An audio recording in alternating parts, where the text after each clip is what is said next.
everyone, welcome to this episode of Context is King. I'm Rebecca Brayton, and with me as always is WatchMojo founder and CEO Ashkan Karbasfrooshan to discuss the rhetorical question. No, I'm kidding. Are CEOs sociopaths? I said it was rhetorical. I don't know. No. So where did this come from? So HQ. Okay. I was doing a business battleground recently on what happened to HQ Trivia, and then I alluded to the fact that former host Scott Rogowski referred to CEO Russ Yusupov as a sociopath, and I actually kind of live said, you know what, Rebecca and I are going to address that. So yeah. So here we are. Here we are. So, I mean, do you want to expand at all on what was said in that other video? Just to kind of well, I did allude to it that we actually did look at acquiring the assets of the distressed HQ, and in the end we passed. That video was more about what happened to it. I don't mind now that it turns out, as I suspected, that somebody would step up to acquire it. Give it some time. At some point, I think it would be helpful in a general way for the audience to be like, what was interesting about it? How did you evaluate it, and why did you pass? Again, all general, not to reveal any public, private info, but I think it might be useful to somebody watching. So in a later date, we can expand on that. But let's talk about our CEOs Sociopaths. Sociopath. So the definition of sociopath is a term used to describe someone who has antisocial personality disorder, or ASPD. People with ASPD can't understand others' feelings. They'll often break rules or make impulsive decisions without feeling guilty for the harm they cause. So, to that end, surprisingly, only 20% of CEOs are considered to be sociopaths. Yeah, I find that number low. I had recently seen another study that said CEOs are most likely, in terms of job professions, to actually demonstrate sociopathic tendencies. Well, I mean, based on that description, on that definition, yeah. Why? Well, they will often break rules or make impulsive decisions because they have to, and they can't feel guilty about it, because if they walk around feeling guilty about every decision they make, okay, it's funny you focus on that. I think it's funny. I feel CEOs don't actually, not the ones that are in the news for breaking rules and committing fraud.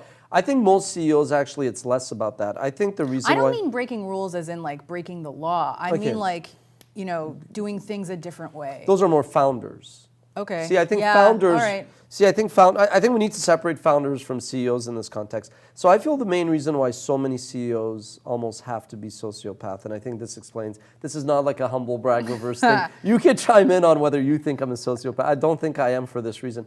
I think to be an effective CEO, you do have to not care about others, which means you're not the best human being. And the reason for that is because I think you ultimately have to always make decisions for what's best for the organization, which is like the shadowy figure, and you can't care too much about how that affects individuals. And I realize, again, I have all my faults there, but I probably care a bit too much about how people feel, where I'm reminded of, there was this vice president at Procter & Gamble. Like Procter & Gamble, like in the 80s, was ran by this company, I think John Smale, that was called the Prince of Darkness. So not a very nice guy. And Procter & Gamble, as much as you saw them for Dove and Ivory and all these fuzzy, warm feelings, was a dark place to work at. There's a great book by Elisa Swayze, if my memory is right, called Soap Ivory Soap, whatever, that covers all this. Soap opera. Anyway, my point is, great book. There was this other gentleman that was kind of a fan favorite amongst the team, and his name was John Pepper. John Pepper eventually was elevated to the role of CEO. He didn't last very long as CEO. Do you want to know why? Too nice. Partly, but it's ultimately he agreed with the last person that he spoke to. He was always trying to make people, So I like to think I don't manifest that. I love a good debate. Occasionally I have to kind of like get in debate mode and say, look, we're going to shut this argument down. But I do think ultimately that, again, this sounds so vain and all that actually, but like I think I just fundamentally care a bit too much about how will this people feel. You know, I call people in my office to explain why we do things so that they don't wonder in a vacuum, why did Ash do this or that? I think net, long term, it creates a better culture. I think people feel better about things. They maybe sleep well at night. You know, whenever I say, hey, could you come see me tomorrow?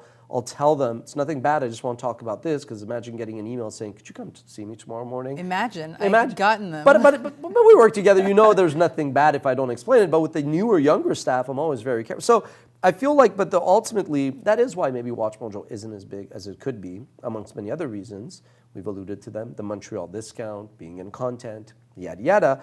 But I like that. I don't mind. I like the culture because I care about people and I don't want to be an a-hole about it. But that ultimately is also But you because need I'm someone beside you to Yeah. start making the tough decisions then. We have a great team. We have a fantastic team. I have this new lease on life. Like somebody needs to be a sociopath Yeah, but I in a think- company. Is that not accurate? Yeah, but I think you don't need one person just to be constant Mr. A-hole or Mrs. whatever, BI. I think you gotta have. Women can be assholes too. Of course. Oh, trust me, they could. I just wanted to use a different term, not. My English teacher would be proud, using many, many words. Variety. I think ultimately what you want is the right person at the right moment to object to the right thing. So yeah, I think if you have the right set of leaders, I'm thinking of like in hockey, the dressing room, the leader is not always somebody that is loud in your face, rah, rah, rah, breaking a hockey stick.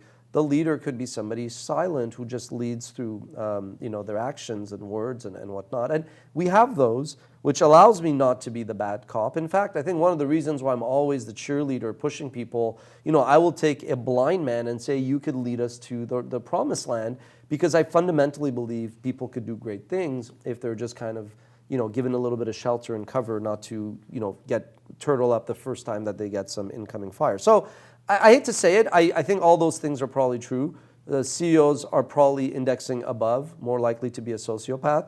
I think only 20% of them are considered to be sociopaths is probably low. That's 1 out of 5. My guess would be it's somewhere between 2 and 3, if not 3 and 4.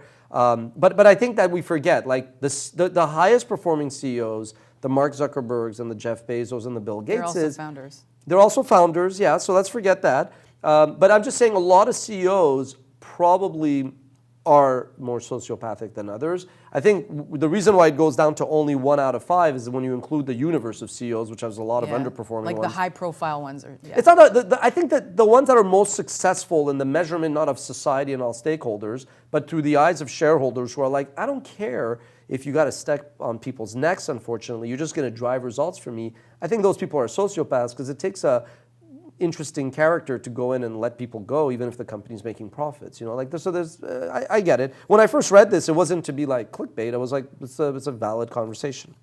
So, what is a good trait?